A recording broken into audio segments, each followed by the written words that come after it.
Isa na namang viewers ang nagtanong sa atin, Kois, ano po ang dapat kong gawin? Wala po akong bank account, wala po akong PayPal. Pwede po ba ang GCash? Ito po ang aking sagot.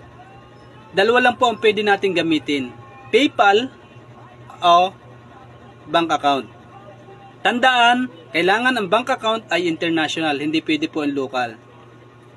At kung wala po kayo niyan, PayPal at saka bank account, pwede nyo pong gamitin ang bank account ng inyong nanay o magulang o kapatid, relatives, o sino man pwede nyong pagkatiwalaan. Take note, dapat yung inyong mapapagkatiwalaan. Yun lang po yung pwede. At meron po akong sunod na tutorial na ibibigay sa inyo na pwede natin gamitin ang GCash. Pero ito po ay maproseso. Kaya abangan nyo na lamang po ang susunod nating mga update dyan. Pwede nyo pong gamitin ang GCash. Okay, by the way, I'm Teacher Dindot, teacher on the line. Magbibigay sa inyo ng kaalaman, impormasyon, inspirasyon na magagamit natin sa pang-araw-araw na pamumuhay.